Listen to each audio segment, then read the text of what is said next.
Welcome students, एक बार फिर से स्वागत है आपका हमारे यूट्यूब चैनल फिजिक्स क्लासेस में। आज हमारा जो लेक्चर है वो लेक्चर नंबर 2 है ऑल्टरनेटिंग करंट पर। इससे प्रीवियस वीडियो में हमने बहुत बेसिक बात की कि एसी के फीचर्स क्या हैं, एसी मैथमेटिकली कैसे रिप्रेजेंट की जाती है, एसी ग्राफिकली कैसे रिप्रेजेंट की जाती है, एसी के एडवांटेजेस क्या हैं, डिसएडवांटेजेस क्या हैं। आज हम इससे एक स्टेप आगे चलते हैं कि एसी की जो एक वैल्यू है उसको हम कैलकुलेट कैसे करते हैं, क्योंकि एसी वेरिएटिंग है, टाइम के रिस्पेक्टिव कंटिन्यूसली वेरी कर रही है। लेकिन जब भी हम सर्किट में यूज़ करते हैं तो हम एक स्पेसिफिक करंट कहते हैं कि इस सर्किट में एसी इतना एम्पियर की है। तो वो क्या बात है, वो कैसे कह सकते हैं कि जब हमारे इतना वेरिएशन है तो एक स्पेसिफिक वैल्यू। देखिए, जब भी चीज़ें वेरिएशन देती हैं टाइम के रिस्पेक्टिव या किसी और चीज़ के रिस्पेक्टिवली बहुत ज़्यादा वेरिएशन देती हैं और हमें एक स्पेसिफिक उनके बारे में कुछ कहना होता है, तो हम एक एवरेज वैल्यू की बात करते हैं, हम मीन वैल्यू की बात करते हैं। वही हम जानेंगे कि अल्टरनेटिंग करंट में एवरेज वैल्यू क्या है और रूट मीन स्क्वायर वैल्यू क्या है। आज हम दो टॉपिकों पर बात करेंगे।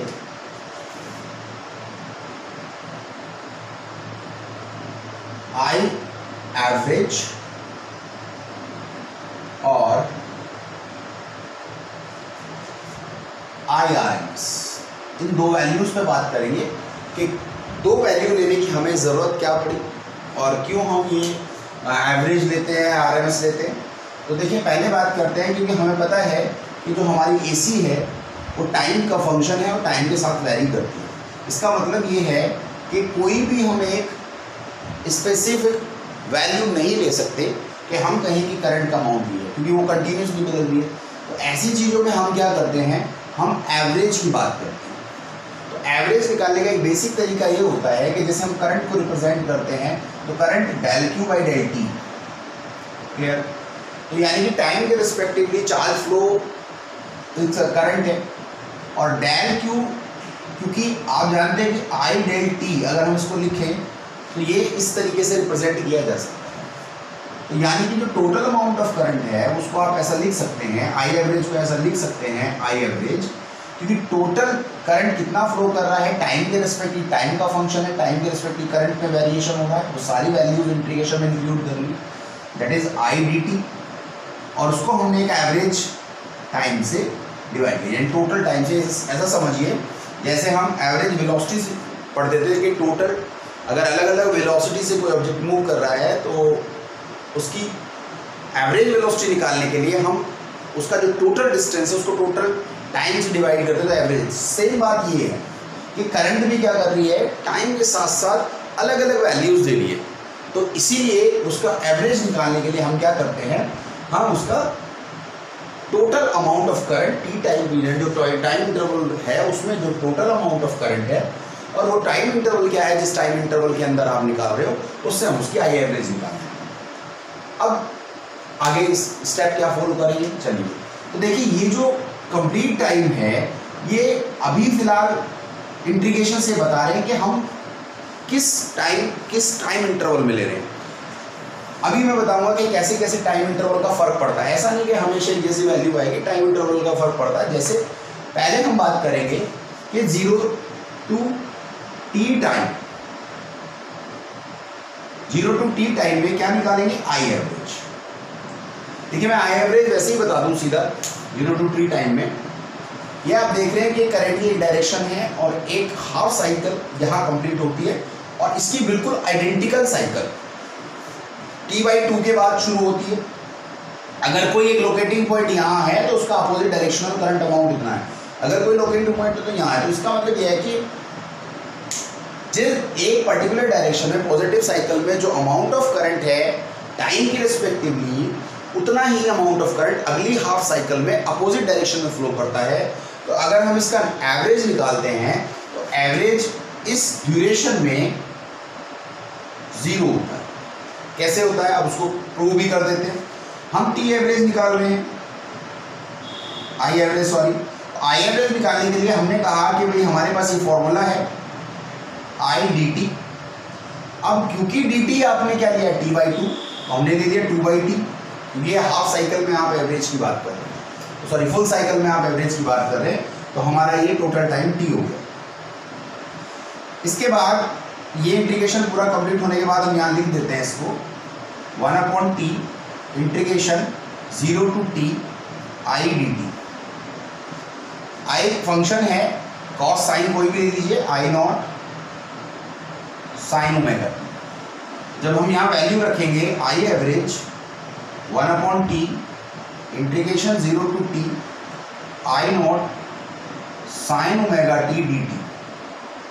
अब जब आप इसका इंटीग्रेशन करेंगे तो इंटीग्रेशन में आई एवरेज 1/t, I0 बाहर आ जाएगा, कांस्टेंट टर्म है, और साइन ओमेगा टी का इंटीग्रेशन होगा कॉस ओमेगा टी माइनस का cos omega T upon omega 0 to t। Clear?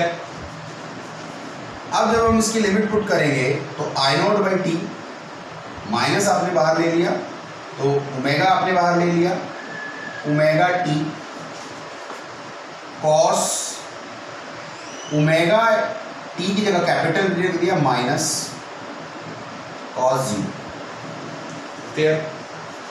Value आगे और सिंप्लीफाई करते हैं, यहाँ पर minus I0 upon omega T cos omega की वैल्यू 2π/t, और अगर हम t को देखें तो हमारा कंप्लीट t है टाइम पीरियड t इंटू -1। तो नेक्स्ट स्टेप में अगर आप देखेंगे तो minus I0 upon omega T, t से t कैंसिल, और cos 2π की वैल्यू होती है 1 - 1, ये वैल्यू 0 है। यानी कि कंप्लीट साइकिल में 0 to t साइकिल में जो एवरेज करंट होती है वो 0 होती है। तो इसका मतलब ये है कि करंट जो फ्लो कर रही है वो 0 है।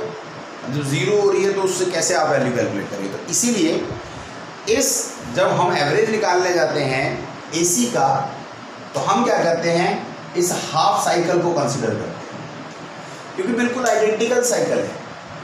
जो एवरेज इसमें होगा वही एवरेज इसमें होगा। आप कोई सी भी एक साइकिल से एवरेज निकाल लीजिए, ठीक है, वही वैल्यू देगा। तो जब हम यहाँ पर इसी में हम चेंजेस कर देते हैं, क्या चेंजेस कर रहे हैं कि हमने जो लिमिट है वो बदल दी है। क्या लिमिट बदल दी है? 0 से t ना होके 0 to t/2 हो गया है। ठीक है, मैं सब जगह ये चेंज कर रहा हूँ, टाइम इंटरवल बदल गया है आपका, तो आपको पता चल जाएगा कि टाइम इंटरवल बदलने से कैसे क्या वेरिएशन आया।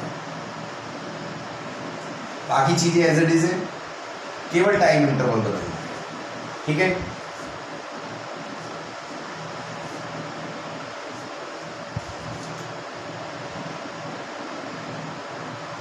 ये हमारे टाइम इंटरवल बदल।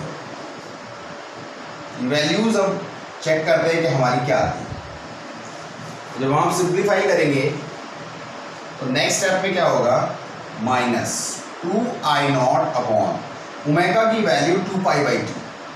अब देखिए जो एंगुलर फ्रीक्वेंसी है इसको आप t/2 नहीं रखेंगे। एंगुलर फ्रीक्वेंसी एक स्पेसिफिक, इसकी अपनी एक फ्रीक्वेंसी है जो स्पेसिफिक फीचर है इसका। ऐसा नहीं है कि हम इंटरवल में यहाँ इसकी एंगुलर फ्रीक्वेंसी बदल देंगे। यहाँ पे t कैंसिल आउट हो गया। क्लियर?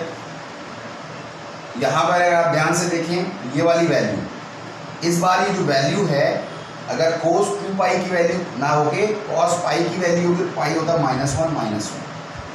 नेक्स्ट स्टेप में ये वाली 2 से 2 कैंसिल आउट हो गया, -2 होगा तो 2I0/π। तो ये वैल्यू जो है आपकी 2I0/π है। और अगर हम इसको और सिंप्लीफाई करें तो जो आपकी आई एवरेज है वो आई एवरेज 2I0/π है। ठीक, कितना? हाफ साइकिल में। तो इंडिविजुअल इस हाफ साइकिल में देखेंगे तब भी वही होगा, बस इसमें कैरेट की डायरेक्शन अपोजिट होगी। ठीक है, और अगर हम इसको सॉल्व करते हैं तो आई एवरेज ऑलमोस्ट 0.632 I0 होगा। ये वाली वैल्यू 0.637, तो 0.637 I0 की होगा। इसका मतलब ये हुआ कि केवल एक बार पीक वैल्यू आती है इस हाफ साइकिल में, तो उसको तो हम एक एवरेज, उसको तो हम ये मान ही नहीं सकते कि ऑल टाइम वही करंट फ्लो कर रहा है। तो ये कहता है कि ऑलमोस्ट एवरेज जो करंट फ्लो कर रहा है उसके अंदर वो ये है, और जिसकी वैल्यू क्या है 0.637 I0। तो एवरेज हम ये वैल्यू कंसिडर कर लेते हैं। जैसे किसी क्लास में 50 स्टूडेंट है, उसमें कुछ 90 प्लस वाले हैं, कुछ 50 वाले हैं, कुछ 40 वाले हैं। तो उस क्लास की एवरेज परफॉर्मेंस अगर देखी जाए तो सबका ओवरऑल निकालेंगे तो मान लिया सबकी ओवरऑल एवरेज 80% आया, तो हम कहेंगे कि हर स्टूडेंट का जो परफॉर्मेंस है ऑलमोस्ट 80%। तो ऐसे हम कहेंगे ऑलमोस्ट जो करंट फ्लो कर रहा है वो पीक वैल्यू का 0.637, ठीक है। अगर इसको परसेंटेज में देखा जाए तो आई एवरेज तो 63.7% होगी किसकी, आई नोट, यानी कि आई नोट पीक वैल्यू है, उस पीक वैल्यू का एवरेज वैल्यू जो है वो कितना होगा 63.7%। आपको जो वैल्यू कैलकुलेट कर रहे हैं हमने वो वैल्यू, क्लियर। ऐसे ही ईएमएफ है, वोल्टेज भी इसी तरीके से, क्योंकि ऑल्टरनेटिंग वोल्टेज का वेरिएशन भी इसी तरीके से होगा, केवल क्या है आपका आई की जगह ई हो जाएगा। सिमिलरली ई एवरेज भी आप ऐसे निकालते हैं, वो 0.637 ई नोट, क्लियर। चलिए अब इससे नेक्स्ट स्टेप पे बात करते हैं। नेक्स्ट स्टेप पे क्या है, नेक्स्ट स्टेप में हम बात करेंगे IRMS क्या है। देखिए बहुत आसान है, कुछ नहीं है, अगर आपने एवरेज निकालना सीख लिया तो उसमें कोई बड़ी डिफिकल्टी नहीं है। एक बार हम समझते हैं कि इसको इसके फुल फॉर्म से समझते हैं। जैसा कि IRMS जो होता है, हम कहेंगे RMS क्या है, उसको बोलते हैं root mean square, root mean square value. क्या करना है हमें, पहले स्क्वायर करना, रिवर्स से चलते हैं, स्क्वायर मीन रूट, पहले स्क्वायर करिए फिर उसका मीन ले लीजिए फिर उसका रूट ले लीजिए। तो अगर IRMS कहीं लिखा है तो उसका मतलब है पहले उस करंट का स्क्वायर करिए फिर उसका मीन ले लीजिए एवरेज और फिर उसका रूट ले लीजिए। तो अगर आपके पास IRMS वैल्यू है तो आपको आई स्क्वायर का एवरेज का रूट लेना पड़ेगा। तो अब हमारे पास क्या है, हमें निकालना है आई स्क्वायर एवरेज। तो आई स्क्वायर एवरेज निकालने का सिंपल फॉर्मूला वही फॉर्मूला है जो बेसिक फॉर्मूला हमने यूज कर रखा है। क्या है यहाँ पर बस आई स्क्वायर dt हो जाएगा और यहाँ पर dt होगा इंटीग्रेशन में, तो वही यहाँ पर कंप्लीट टाइम पीरियड t हो गया। अब देखिए इसमें क्या है, एक अच्छी बात इसमें ये है क्योंकि इसमें स्क्वायर फंक्शन को डील कर रहे हो, तो आपको ये डरने की जरूरत नहीं है कि हाफ साइकिल इस डायरेक्शन में हाफ साइकिल उस डायरेक्शन में तो कैंसिल आउट होगा। इसमें कैंसिल आउट नहीं होगा, इसमें आप IRMS आई स्क्वायर एवरेज कहीं भी निकाल सकते हैं, कोई फर्क नहीं पड़ता।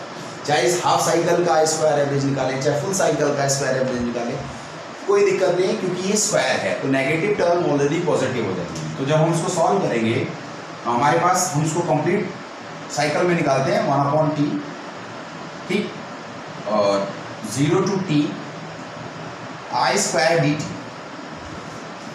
यहाँ पर जब आप इसको सिंप्लीफाई करेंगे तो ये वैल्यू आई स्क्वायर, क्योंकि हमारे पास फंक्शन क्या है, I equal to I naught sine omega T. यहाँ पर हमारी वैल्यू आ जाएगी 1/t 0 to t I naught square sine square omega T dt।